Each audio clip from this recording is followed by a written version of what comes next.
Hello and welcome to this month's reading wrap up. So this has been my biggest reading month ever. I shan't be doing it again. I shan't. If I was just reading and not reviewing on websites and not filming the books, then it wouldn't be a problem. But because I'm writing reviews for everything and I'm filming and talking about it, it's just too many books for me to deal with.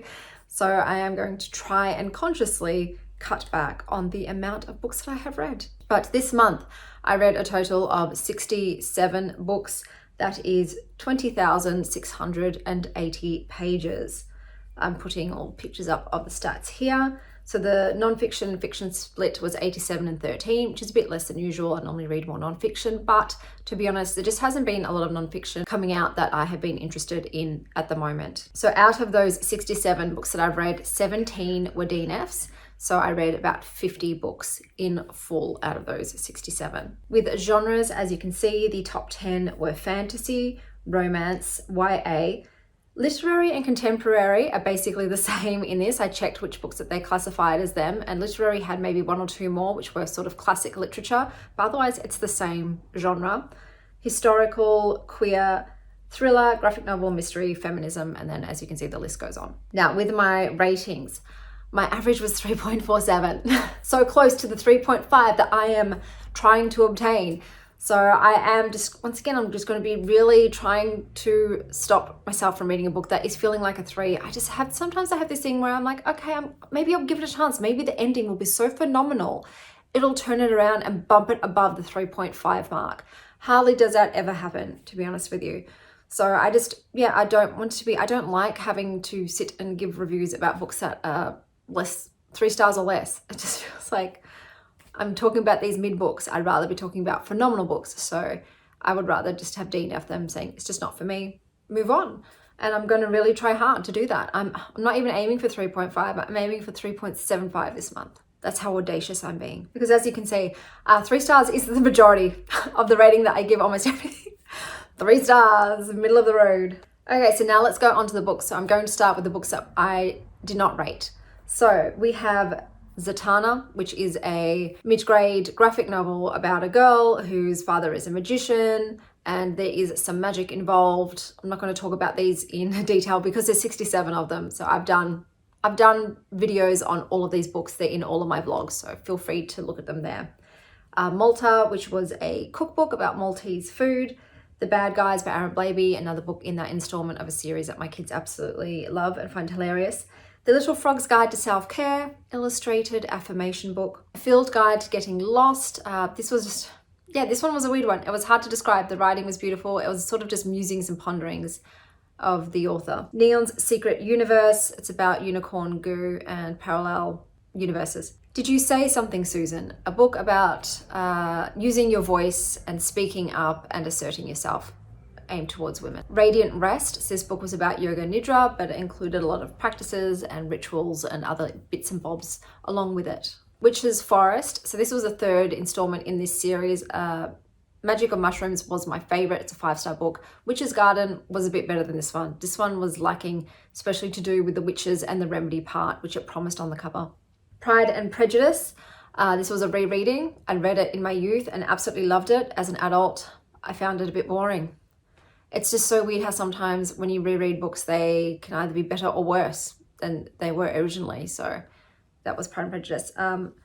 Sprite and the Gardener. This is just a fluffy little piece about a human who is trying to grow a garden and then ends up getting help from some fairy sprites who had previously been retired from the garden business, but end up rejoining the humans. And now we're going on to the DNFs. So we have Zara. And I'm going to be honest, I don't even remember this much. I remember there being a lot of food and dumplings, but the style of writing was so juvenile and immature that I just could not push past, I think, even more than a chapter. Then we have Dark Archives, a non-fiction book about books that have human flesh as their covers. So turns out that they pretty much were all made by white male doctors, mostly from their deceased patients who do not give permission to have their skin turned into book covers. So there you go.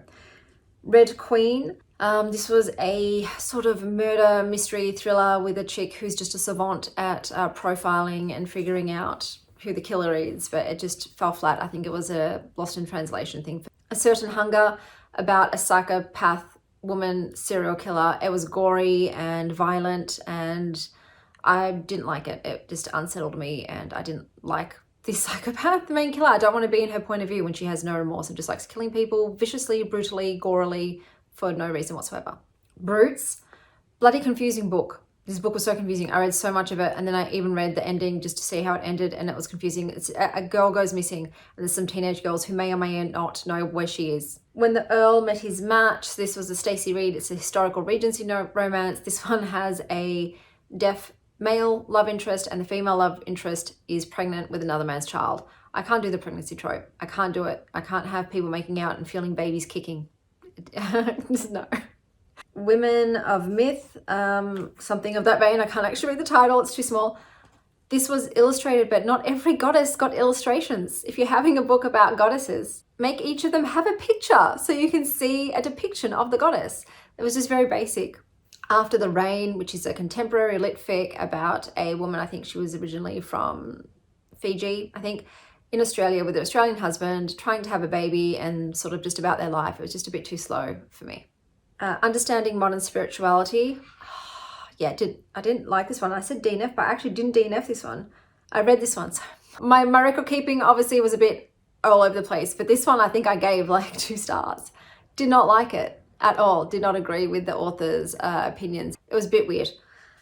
Legend Born. So this was a YA fantasy book doing a spin on Arthurian legends, but it's just too young for me. So pretty much I have aged out of almost all YA. Some YA fantasy, when they are over the age of 18 and no longer in school, I can do.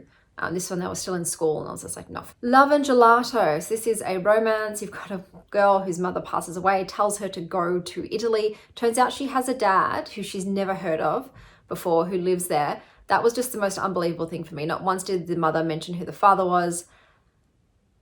Even when she was dying, she wouldn't explain to her daughter who this guy was, why they weren't together. None of it. I'm just like, okay, no. So it wasn't for me.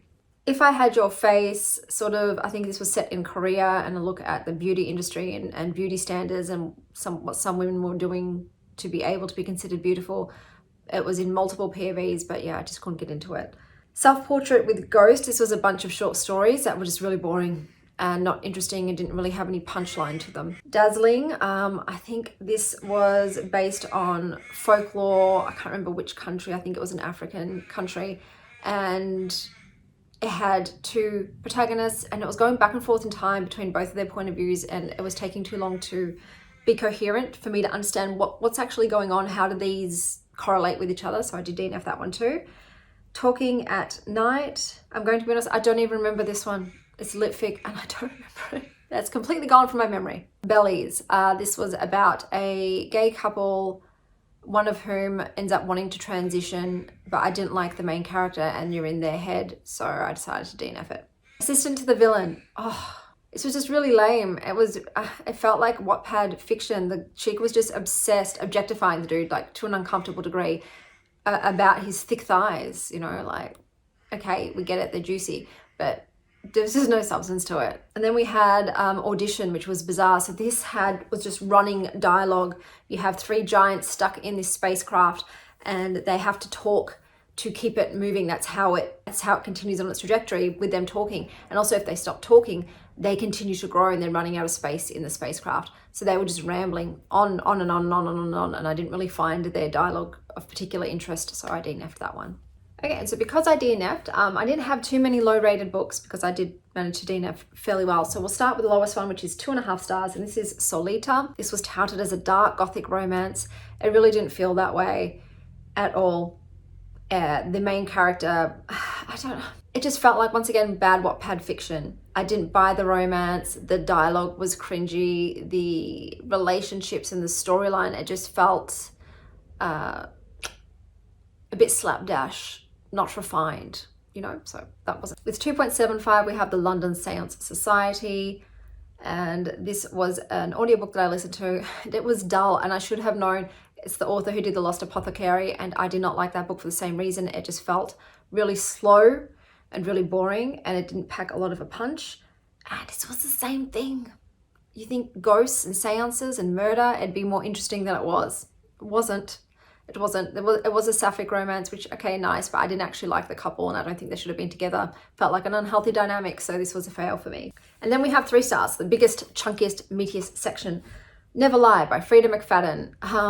Her books have a very similar quality to them. It's always unreliable narrator. And a couple goes to a house where a psychiatrist was previously murdered. And, you know, it's a typical thriller. It was okay. It was okay. Accidentally compromising the Duke. I think this was a case of she didn't want to marry some old guy who was violent. So she ends up going to the bedroom of this dude, which she thinks is this guy who actually liked her, but turns out it's this other rakish Duke.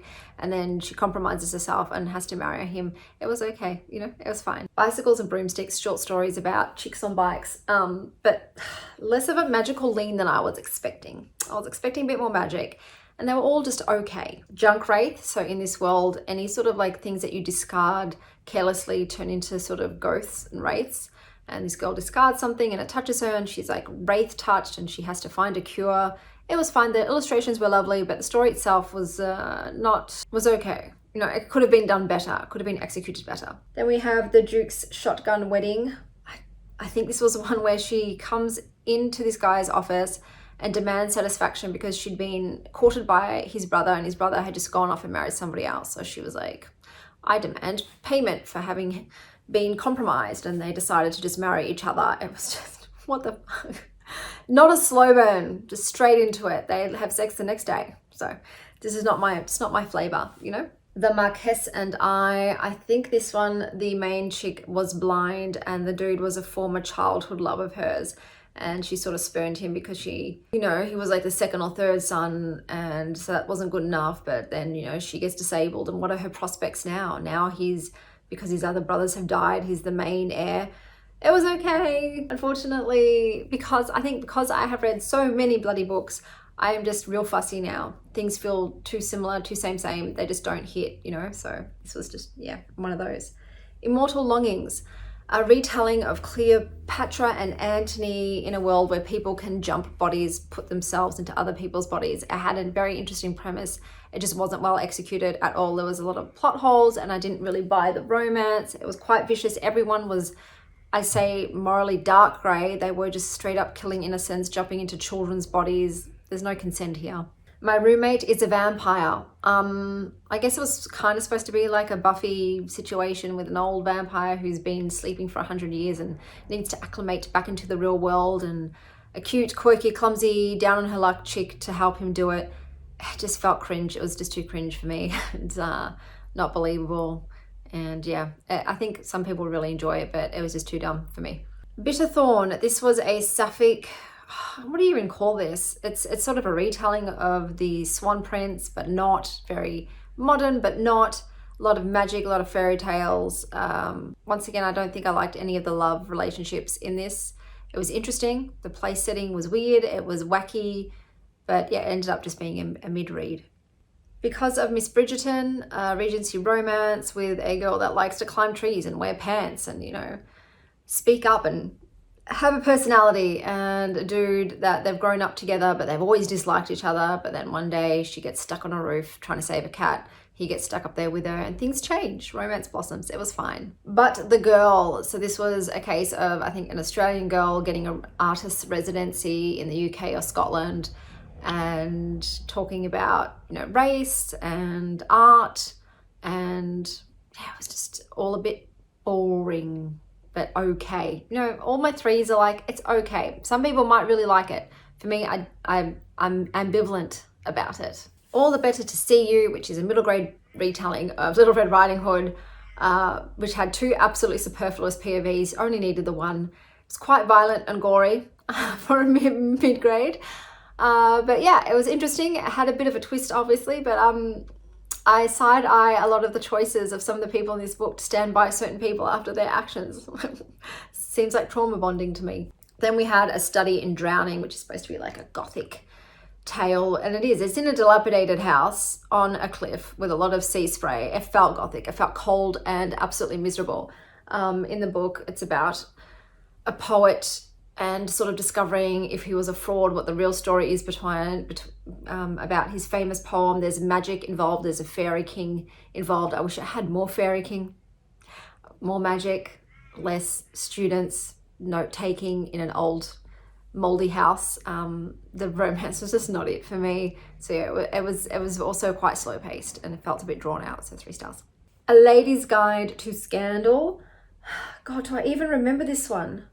Oh, this was a love triangle with a dude that she'd previously been engaged to, but chose not to go with him because her parents wanted her to marry a far richer dude, and she did, but then he died because he was old as fuck. And then her being torn between going back to him and a rakish, you know, sexually ambiguous duke who's stirring shit up. It was okay. There was a sapphic romance in this that was with one of the side characters. I enjoyed that, but I didn't like her 2 options. I would have rather that she stay single and rich as fuck and had led a nice, very wealthy spinster's life, just full of debauchery, really. It's like, you don't need to choose one of these dudes. Just do what you want to do. The Strange Case of the Alchemist's Daughter. So this is a book that's just thrown all classic characters in it. So you've got Frankenstein, Frankenstein's monster, Dr. Jekyll, Mr. Hyde, Dr. Moreau and his daughter. And it's basically, you've got all these classic Dracula, whatever, all these classic monsters and their female like children, and the females like banding together to solve the murders that their fathers are committing. It also involves Sherlock Holmes and Watson. And it was just a bit much. It was just a bit silly. It's not believable. There were some characters in there that I could not stand. So yeah, I decided to not continue the series, but this was a 3. So for 3.25, we've got Starlings. Beautiful cover, loved it. A lot to do with flowers. So the language of flowers, florography. Kind of cool, kind of forgettable. You know, it's a town hiding a big secret. What's going on? Deals with demons to be had. There's romances. Didn't like any of the romances in this once again. Mother-daughter relationships. It was fine. It was a 3.25. Aphrodite's Breath, which is about a, I think, 60-year-old woman and her 80-something-year-old mother who decide to go and live in Greece for a year with very little planning, very little forethought. Neither of them speak Greek for starters, but it's an interesting slice of life on, I think the island was Kythera, and how unglamorous it actually can be, but the lovely people that live there and the way, you know, relationships between mothers and daughters evolve as they age. It was fine. I think I'm not the right demographic for this, which is why I rated it 3.25. But I think a lot of older people might really enjoy this. And then we have 3.5. So we've got Bonesmith, which was about people in a world that their magic is tied to a certain element. So bonesmiths can bring, I guess, bones to life, but also can return them to the dead. There are metalsmiths who can, you know, use metal. Necromancy is very heavy in this one, and with this chick, she comes from a famous family, and a family kind of like disown her because she fails a test, but did she fail? And she ends up having to pair up with her enemy. But, you know, the enemy of my enemy is my friend, sort of that situation occurs. And it's very standard fantasy, but it just didn't have anything real special, but it was fine. It just wasn't amazing, so it's 3.5. A Skin Full of Shadows. I'm going to be honest, I think 3.5 might be too much for this. I think this is more like a 3.25, maybe even a 3. I think I was generous when I think I just read a lot of crappy books and then was like, this one's okay. 3.5 it is. In this one, you've got 12-year-old Makepeace from a Puritan sort of village. Her mother is killed. She ends up going to her father's family. Turns out they've got powers, but they are not good people. So in this world, she's someone who can contain other souls or ghosts in her body, but if you put more than 7 ghosts in your body, you get extinguished, and it's to do with that, but I won't say anything else. It was okay. It's just very slow paced, but I'm surprised I gave it 3.5. In retrospect, probably it's not that high. The 7-Year Slip. So this is a romance book that's sort of with a magical apartment, in that when you live in this apartment, you can go back and forward in time 7 years. And so whoever's living in the apartment 7 years ago or 7 years in the future, you will interact with them. And it's a love story. That's all I'll say about that. It was fine. It was okay. I like the idea of it more than the actual book itself. I didn't particularly love the couple themselves, but I think a lot of people would really enjoy this. But the themes of grief is what hit me hardest. Just the thought of being able to see someone you love who's passed away. You know, I resonated with that. So this is the 7-Year Slip. Everything All at Once was a bunch of short stories from Australian authors. It's short stories and poetry. I much prefer the poetry to the short stories. Like the short stories, they were fine, but there was nothing amazing about them. They're just fairly average, but the poetry was pretty good, which is why it's a 3. And then 3.75, we have Foxglove, which is a sequel to Belladonna. This one took me a little bit of getting into. This is once again a very gothic-y, Victorian-y, paranormal romance book. It continues on with Belladonna and Death, whom I loved in the first one. I love Belladonna and Death. They're not featured heavily in this. It's more about the chick whose name I've forgotten, her like stepsister or whatever she is, and another character called Fate, who is Death's brother and who comes to cause mischief. Wasn't as good as the first one. It was lacking the thing that the first one had. It was okay, but because I didn't really care about Fate, you know, and I didn't like the sort of love triangle that was kind of happening, but then didn't. I don't know. It was okay. Like, it's 3.75. It was pretty good.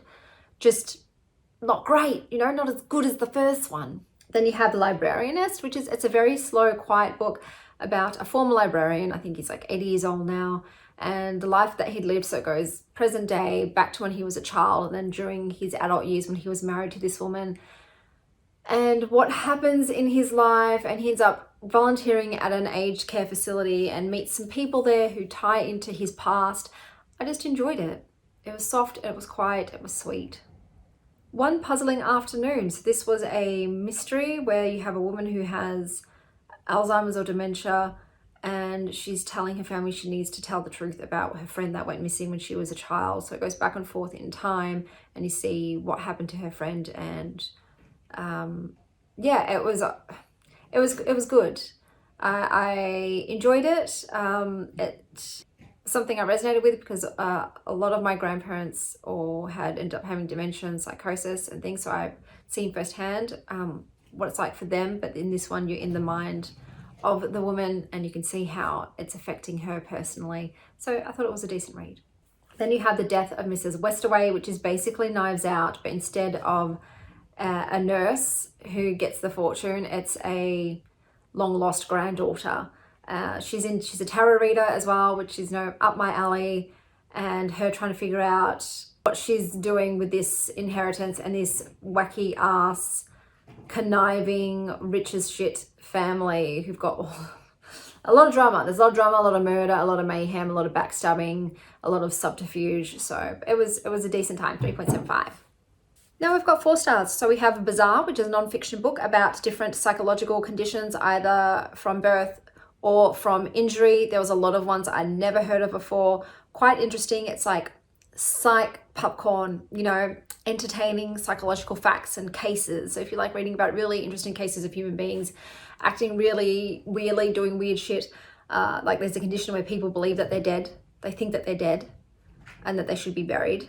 But like, it doesn't happen once, it happens multiple times. It's actually called a condition for it. So it was very interesting. Body Friend. So this was a book about one woman's experience with chronic illness.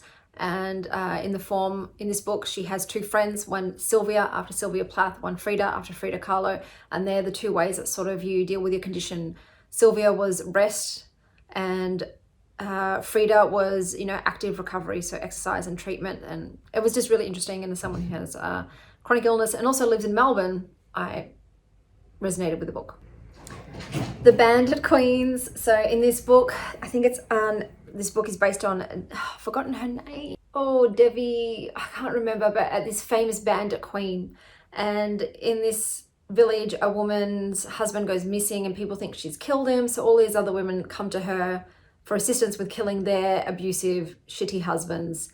And what is she going to do? It was very soap opera-y in the end, but I thought it was well done and I enjoyed reading it. The King's Bride. This is a king of ice, I guess, and you know, he's her enemy and she's sent to him, but is he actually her enemy? What's really going on? It was interesting. It's a typical fantasy book. It is more about the romance, but there is a plot happening and I enjoyed my time with it.